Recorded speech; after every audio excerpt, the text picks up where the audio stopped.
आज हम बात करेंगे स्पाइनल कॉर्ड के बारे में।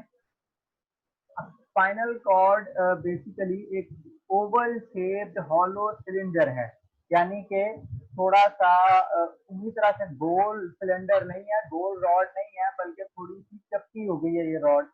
और हॉलो सिलेंडर है। हॉलो से मुराद है कि अंदर से ये दरमियान में से खोखली है, जिस तरह आपके पेन अंदर से खोखला होता है, तो उस तरह की ये रॉड है। और इसके अंदर भी बहुत सारे न्यूरॉन्स मौजूद हैं और ये वर्टिब्रल कॉलम के साथ साथ रन करती है, जहाँ पे आपकी रीढ़ की हड्डियां हैं। इसके अंदर नर्व फाइबर्स भी मौजूद हैं और सेल की बॉडीज भी पड़ी हुई होती हैं और बड़ी तरतीब के साथ ये जुड़ी हुई हैं। इसको जब आप काट के हीरे की तरह काट के देखते हैं तो इसमें ये आप अंदर आपको एक बटरफ्लाई शेप का ग्रे एरिया नजर आता है, इसको हम ग्रे मैटर कहते हैं। और इसके अंदर दरमियान में एक सुराख है जिसको सेंट्रल कैनाल कहा जाता है। इस एरिया के अंदर ज्यादातर सेल बॉडीज मौजूद हैं और नॉन माइलिनेटेड नर्व फाइबर्स हैं। ठीक है, यानी कि ऐसे नर्व फाइबर्स जिनके ऊपर माइलिनेशन नहीं हुई हुई, यानी कि उनके अंदर स्लो नर्व इम्पल्स कंडक्ट होती हैं। फिर उसके मुकाबले में आउटर व्हाइट मैटर है, ये जो सारा आपको नजर आ रहा है, और यहाँ पर माइलिनेटेड नर्व फाइबर्स ज्यादा होते हैं।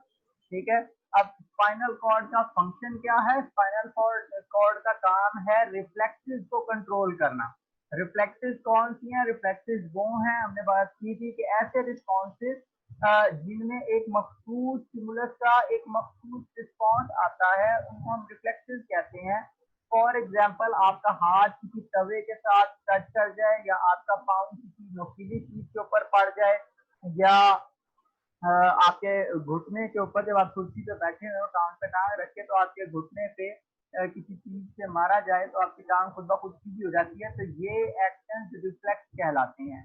ठीक है, और इनके रिस्पॉन्स में मतलब ये इनके अंदर बेसिकली आपकी स्पाइनल कॉर्ड कोऑर्डिनेट कर रही होती है कि क्या स्टिमुलस आया है और क्या फंक्शन परफॉर्म करना है, और फिर इसके अलावा ये सिग्नल ब्रेन को भी भेज देता है। इसी तरह अगर ब्रेन ने आपकी टांग को कंट्रोल करना है, आपके पाँव को कहना है कि ये काम करे ये ना करे, तो वो भी सिग्नल पहले स्पाइनल कॉर्ड को जाएगा, स्पाइनल कॉर्ड फिर आगे से टांग को कंट्रोल करने वाली नर्व को सिग्नल भेजेगी।